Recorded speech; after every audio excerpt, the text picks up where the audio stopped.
Good evening students. നമ്മൾ പഠിച്ചുകൊണ്ടിരുന്നത് chapter 5 organising.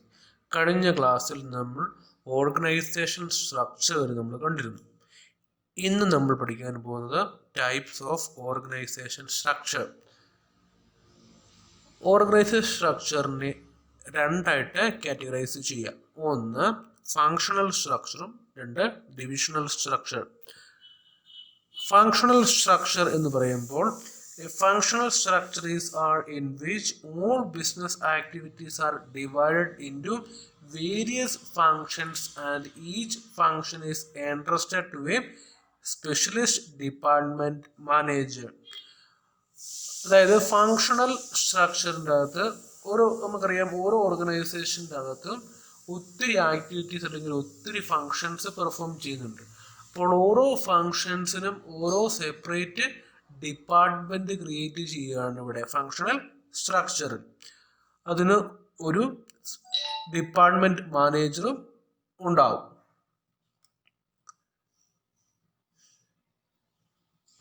The functions of each department must be clearly defined.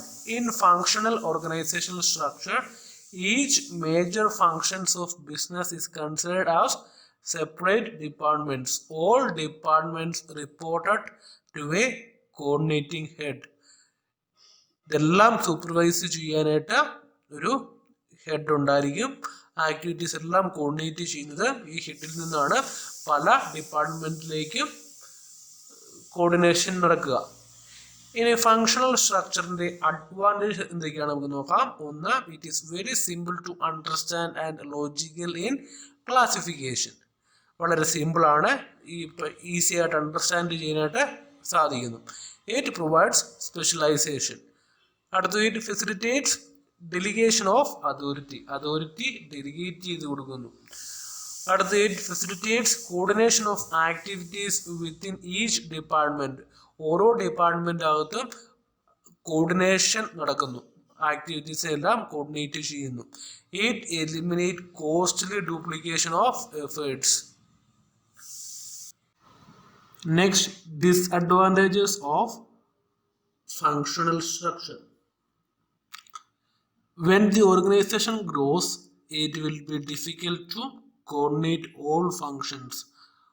Organisations വളരുന്നതനുസരിച്ച് അല്ലെങ്കിൽ പ്രവർത്തനങ്ങൾ കൂടുന്നതനുസരിച്ച് ഫങ്ഷൻസിന് കോർഡിനേറ്റ് ചെയ്യാനായിട്ടുള്ള ബുദ്ധിമുട്ടുണ്ടാകാനുള്ള സാധ്യതയുണ്ട്. Slow adaptation to change in എൻവയറമെന്റുമായി അഡാപ്റ്റ് ചെയ്യാനായിട്ട് താമസമാണ്. Responsibility for profit is at top only. Responsibility ഏറ്റവും കൂടുതൽ വരുന്നത് ടോപ്പ് ലെവൽസിന് മാത്രമേ വരുന്നുള്ളൂ. അടുത്തത്, conflict of interest may arise when the interest of departments are not compatible. Conflict ഉണ്ടാകാനുള്ള സാധ്യത കൂടുതലാണ്. limits the development of general managers. ഇനി ഫങ്ഷണൽ സ്ട്രക്ചർ സ്യൂട്ട് ആയിട്ടുള്ള സിറ്റുവേഷൻ ഇവിടേക്കാണ് നമുക്ക് നോക്കാം. It is suitable when size of enterprise is large. ഒരു ഓർഗനൈസേഷന്റെ size large ആയിട്ടുള്ള സിറ്റുവേഷനിലാണ് ഫങ്ഷണൽ സ്ട്രക്ചർ കൂടുതൽ സ്യൂട്ട് ആവുക. അടുത്തത്, there are diversified activities and enterprise requires high degree of specialization. ഇത്രയും സിറ്റുവേഷനിലാണ് ഫങ്ഷണൽ സ്ട്രക്ചർ സ്യൂട്ടബിൾ ആയിട്ടുള്ളത്. Next one, divisional structure or product structure. Divisional structure is the division of organization on the basis of products. നമ്മൾ functional സ്ട്രക്ചറിൻ്റെ അകത്ത് നമ്മൾ കണ്ടിരുന്നു division നടക്കുന്നത് on the basis of functions അല്ലെങ്കിൽ ആക്ടിവിറ്റീസിൻ്റെ ബേസിലാണ് functional സ്ട്രക്ചറിൻ്റെ അകത്ത് ഡിവിഷൻ നടക്കുന്നത് എങ്കിൽ ഡിവിഷണൽ സ്ട്രക്ചറിൻ്റെ അകത്ത് ഡിവിഷൻ ഓഫ് ഓർഗനൈസേഷൻ നടക്കുന്നത് on the basis of products. ഒരു ഓർഗനൈസേഷൻ്റെ പ്രോഡക്ട്സിൻ്റെ ബേസിലാണ് ഡിവിഷൻ നടക്കുക. In this structure the products come under similar category are group together and it is called division. അതായത് ഒരു പ്രൊഡക്ട്സ് സിമിലർ ആയിട്ടുള്ള കാറ്റഗറിയിൽ വരുന്ന പ്രൊഡക്ട്സിനെ എല്ലാം കാറ്റഗറൈസ് ചെയ്ത് ഒരു ഗ്രൂപ്പായിട്ട് തീർക്കുന്നു. ആ ഒരു ഗ്രൂപ്പിനെ വിളിക്കുന്ന പേരാണ് ഡിവിഷൻ എന്ന് പറയുന്നത്. ഓരോ ഡിവിഷനും ഒരു സെപ്പറേറ്റ് മാനേജർ ഇൻചാർജ് ആയിട്ട് നിയമിക്കുന്നു. Each division may be subdivided into production, sales, finance and personal activities. In a divisional structure, the advantage എന്തൊക്കെയാണ് നമുക്ക് നോക്കാം. It brings about efficiency and economy of operations. It gives freedom of action to each division. Decision making can be faster and effective. It focuses individual attention on each product line which facilitate expansion and diversification. In a disadvantage എന്തൊക്കെയാണ് നമുക്ക് നോക്കാം. There is a duplication of different functions and equipment in various divisions. Each division may function as autonomous units and it leads to lack of coordination. It is not suitable to small business. It is a costly affair. There may be underutilization of plant capacity when demand for particular product is inadequate. ഇത്രയുമാണ്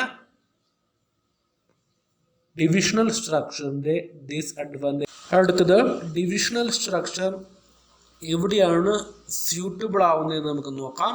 first one, large variety of products are manufactured with different productive resources. പല productive resources ഉപയോഗിച്ചുകൊണ്ട് variety of products manufacture ചെയ്യുന്ന ഓർഗനൈസേഷനിലാണ് divisional structure suit ആവുക. അടുത്തത്, when an organization grows and needs to add more employees, create more departments, introduce new levels of management, it will decide to a divisional structure.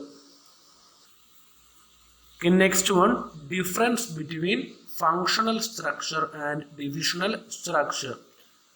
Functional structure focus on functions, മറിച്ച് divisional structure focus on products. The functional structure occupational specialization, divisional structure ആണെങ്കിൽ it's product specialisation ആണ്. Functional structure less autonomy in operation, divisional സ്ട്രക്ചറിൻ്റെ അകത്ത് more autonomy in operation ആണ്. Functional structure എന്ന് പറയുന്നത് it is എക്കോണമിക്കലാണ്, divisional structure ആണെങ്കിൽ expensive ആണ്. Functional structure is simple structure whereas divisional structure is complicated structure. അടുത്തത്, functional structure is a control of department is simple. Divisional structure അകത്ത് control of division is difficult. അടുത്തത്, functional structure coordination between departments is difficult, whereas divisional structure അകത്താണെങ്കിൽ coordination between divisions is simple. ഇത്രയുമാണ് functional സ്ട്രക്ചറും divisional സ്ട്രക്ചറും തമ്മിലുള്ള വ്യത്യാസം. Okay, thank you.